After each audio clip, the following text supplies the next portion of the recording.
At Betty's house, soldiers leave with files and boxes, likely gathering evidence to track down Bruce. You did the right thing calling me. We can assume Sampson learned of Bruce when Betty confronted Stanley. It seems that after she ran off, Sampson decided to notify the military. As I stated before, it's unclear what the average person knows about the incident and Bruce's on-the-run status. And therefore, it's unclear what Stanley said. If Betty didn't know that Bruce is accused of stealing military secrets, Stanley, and therefore Sampson, certainly didn't. Then what does Sampson believe? He may only know that Bruce is someone on the run from the military, which would be enough to raise his concerns. He may have feared for Betty's well-being, supported by Ross's assurance that he'll keep her safe. Then why didn't the military or Sampson go to Betty's home to check on her?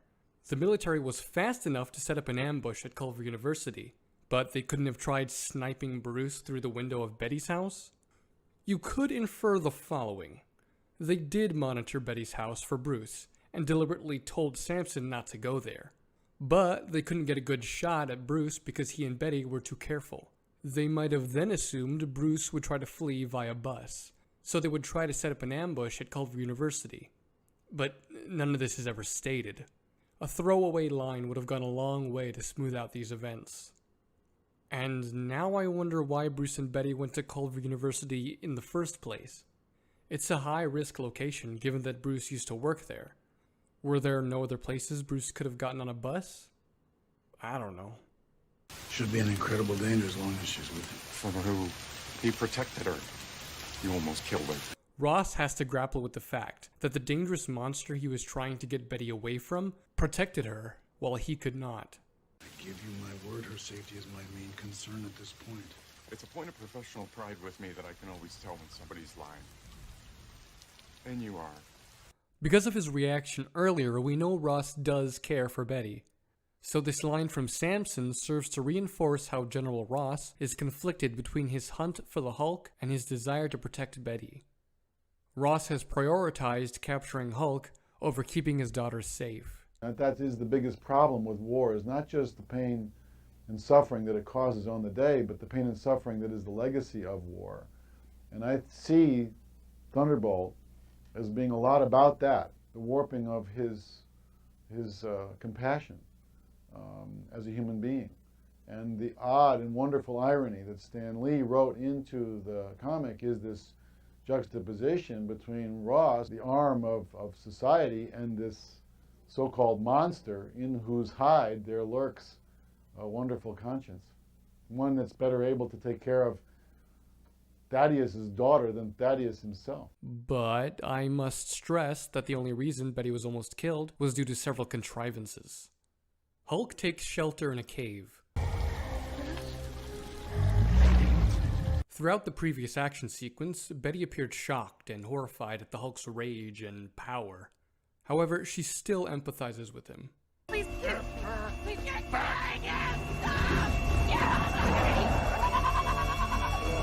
And despite the extreme change in behavior and appearance, she still recognizes him as Bruce. This view seems validated when Hulk attempts to defend her from the thunder and lightning, mistaking them for an enemy. He wants to keep her safe, just as Bruce does, and he seems to recognize and trust Betty. The next day, Bruce and Betty make their way to a small town motel. Bruce coughs up the flash drive and Betty buys some supplies. Later, Bruce makes a big deal about not using credit cards since they can be traced, but here he doesn't comment on it. And since they aren't tracked down yet, I can only assume Betty happened to use cash. Further search for the mysterious Hulk was postponed by powerful thunderstorms in the Smoky Mountain National Forest. This connects with the previous scene set during a storm and explains how Hulk was able to evade the chasing military. And this storm was set up previously. It was raining the night Betty found Bruce, and when they arrived at Culver University, the sky was cloudy with thunder. The storm doesn't come out of nowhere to aid in their escape. It's properly set up. Betty gives Bruce a haircut, during which they share a tender moment. It's a glimpse into the loving relationship they once had. Betty starts kissing his cheek, and then there's an abrupt cut to them standing face to face. It's a jarring edit that momentarily takes me out of the movie. Maybe it's supposed to suggest some time has passed? That didn't come across to me. It feels more like there was a scene cut.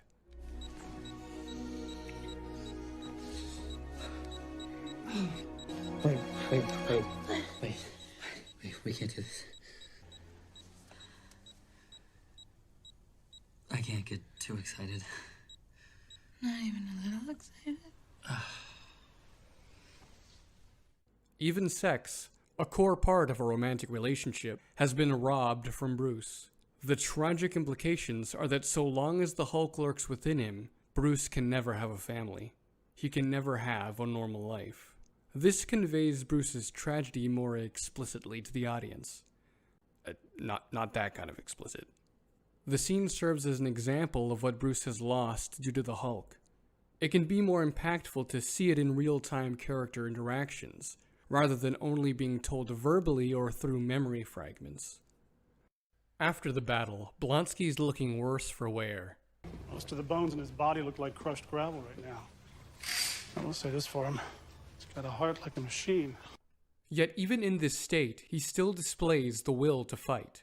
Over what seems to be a few days, Blonsky makes a miraculous recovery. He may not be as powerful as the Hulk, but he still evolved beyond a normal human.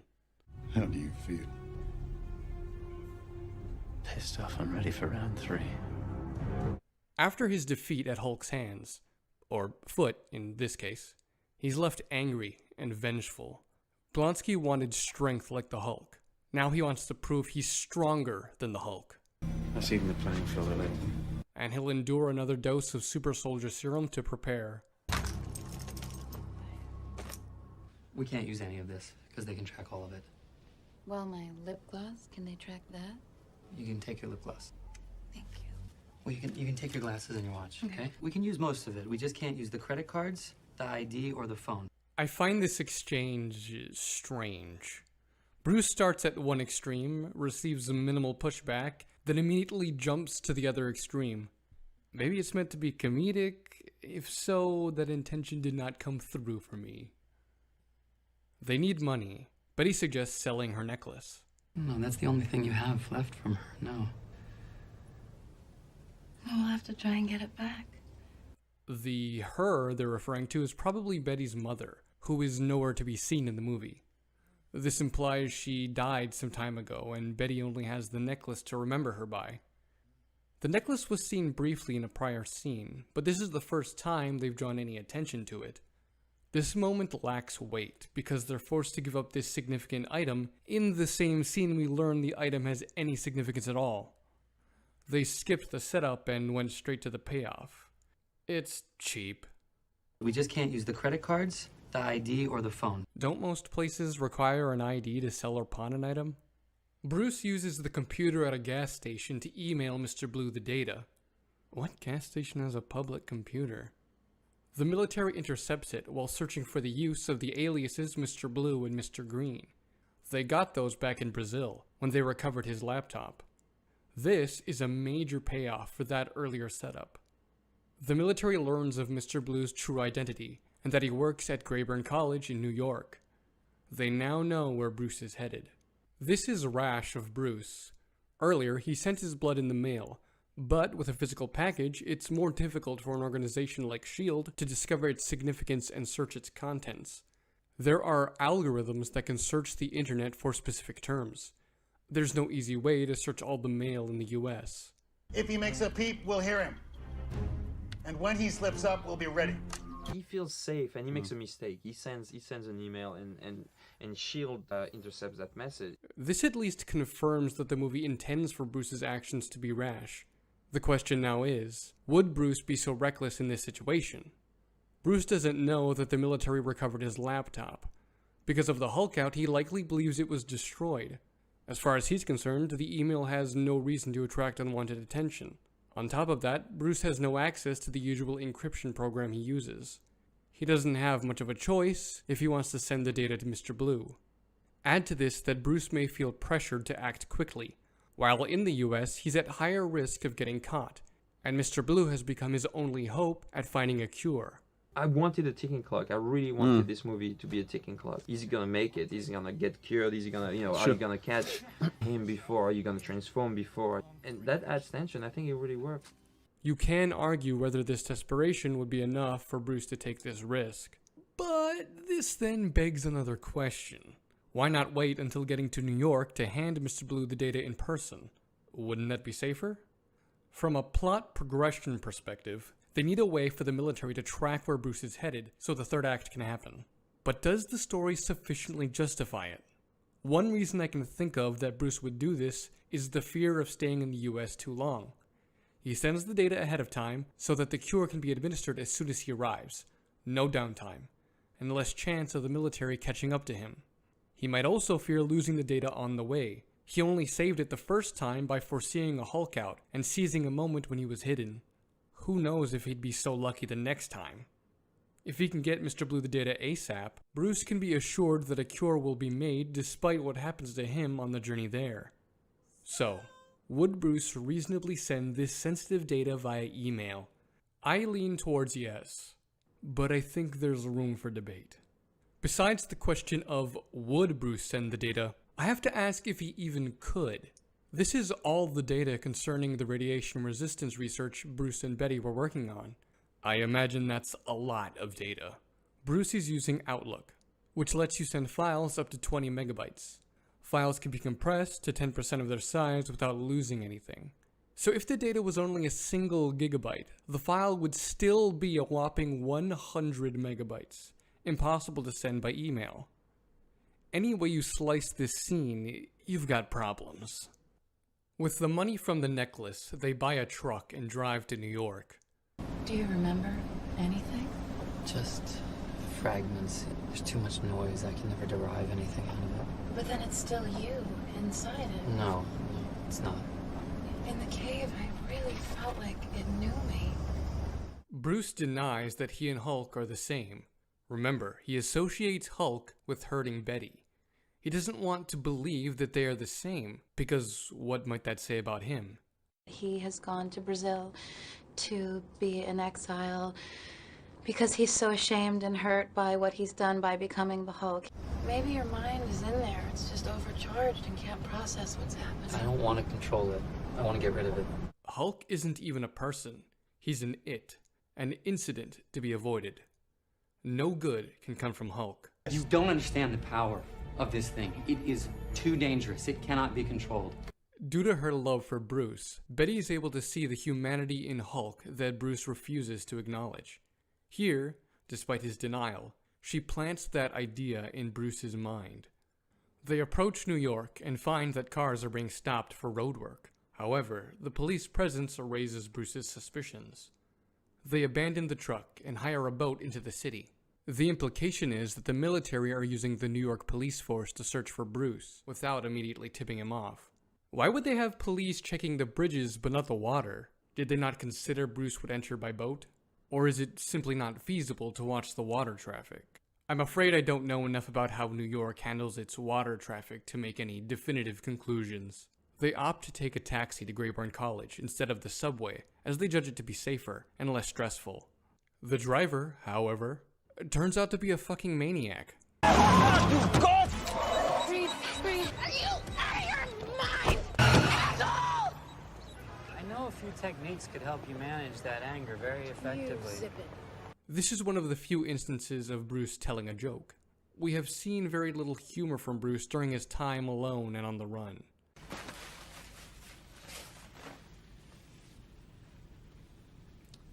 What? They were the stretchiest pair they had. I'll take my chances.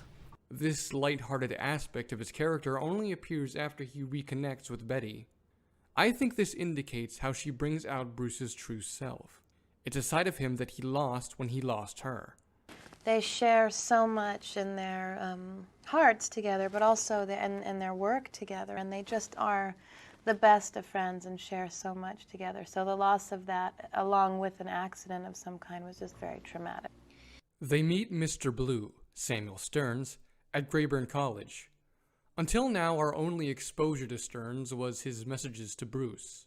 They characterized him as friendly and charismatic, so the audience already has a general idea of what kind of person he is. This helps Stearns feel like an already established character, despite this technically being his first appearance. Stearns explains the cure he's developed. There's a chance it will only suppress a single instance of transformation and not be permanent. We're dealing with concentrations with extraordinary levels of toxicity, so... You mean it could kill him? You should know that there's a flip side to this, too. If we induce me and it fails, this will be very dangerous for you. I've always been more curious than cautious, and that served me pretty well. Are we gonna do this? Stearns is willing to risk his own life to conduct this experiment. This might indicate selflessness. He will risk his safety to help Bruce. However, as we'll see shortly, his motivations aren't nearly so altruistic. We cut to Blonsky staring at himself in the mirror. He appears sickly and his spine unnaturally protrudes from his back. How you feeling, man? Like a monster. The shift in his character is accentuated by a shift in his appearance. This also foreshadows a more dramatic change soon to come. In Stearns' lab, they prepare Bruce to receive the cure. It needs to be administered while Bruce is transformed, so Stearns induces a Hulk out by shocking him. We then get to see the Hulk transformation clearly, in full, for the first time. Stearns is unable to look away. Even after getting injured, he is so in awe that he tries to touch Hulk. Betty has to remind Stearns to administer the cure. This is also ironic, given that at the start of the procedure, he told Betty, I take your hands off him. He forgets his own rational advice when witnessing a scientific marvel. Aside from the opening montage, Bruce has transformed into Hulk 3 times in the movie. But I wanted like the first one to be different than the rest. I Yeah. wanted more like the Ghost in the Darkness. I grew up watching Frankenstein and King Kong, and what's great about these movies is that they're monsters to start with, and at the end of the movie you can't wait for them to come back because they already appeared. They're the heroes. They're like the monsters with a big heart. Sure. The first Hulk out did not show us the transformation, and did not give a clear view of Hulk. It served to introduce us to Hulk as a character, and what he's capable of. One of the things we felt like we wanted to do was not blow out the Hulk too much too early. So Louis used to talk about, he called it like the ghost in the darkness, You don't want to give everything to the audience at first. You want to hold back as much as you can. And you catch glimpses of them, and the soldiers don't really know what's going on, the bullies sure as heck don't know what's going on, and the audience begins to see the Hulk in and around the shadows. The second Hulk out did not show us the transformation, but did give us a clear view of Hulk in action. Act 1's the ghost in the darkness. It's kind of a horror film. Act 2 is the full-on, in the daylight, knock-down, drag-out brawl. We explored his character further and saw his interactions with other important characters. This third Hulk out finally shows us the transformation. We see in painful detail how traumatic it is. It's brutal. His bones expand and snap into place. His skin darkens to green, and Bruce cries out in agony. Each time Bruce turns into the Hulk, the audience is given something new, be it characterization, spectacle, or contribution to theme. This can help keep the transformation from becoming monotonous. It can create a sense of anticipation for the next one, and fuel audience engagement. Hulk receives the cure and transforms back into Bruce. That was the most extraordinary thing I have seen in my entire life. Stearns rambles off an interesting scientific explanation for the Hulk, which I explore in more detail in another video. It's hard to know because none of our test subjects ever survived. But of course, they weren't getting the primer. What did you just say? What test subjects? Come with me. We discover that Stearns has been conducting animal testing with Bruce's blood. You do worry about the sanity of, or start to question the sanity of the guy that he's been trusting. He explains. This gamma technology has limitless applications. We'll unlock hundreds of cures. We've got to destroy it. We could get the Nobel for this. You don't understand the power of this thing. It is too dangerous. It cannot be controlled. We have the antidote now. They don't want the antidote. They want to make it a weapon. Stearns is motivated to help Bruce and risk his life in pursuit of glory and great accomplishment. Promethean fire! In mythology, Prometheus stole fire from the gods and gave it to humanity, leading to their great advancement of civilization. But Zeus punished Prometheus by tying him to a stone so an eagle could eat his liver, only for it to grow back and be eaten again the next day, and the next, and the next. Bruce, intentionally or not, acquired an incredible power that has the potential to advance human civilization by leaps and bounds. However, as punishment for getting this power, he is cursed. He hurts those around him and is separated from the woman he loves. He travels to someplace remote, sets up a new life, and searches for a cure, only for it all to end in disaster and failure. He then is forced to move on and try again, and again, and again. Hulk is like the Prometheus, right? The guy who steals fire from the gods. And that's how I thought about it. I was like, if we could do something like that, this guy who thinks he's going for something good that's going to help humanity, and he cracks open the backside of God and takes something out that is not meant to be taken out, and now he's cursed, alone in the world and cursed.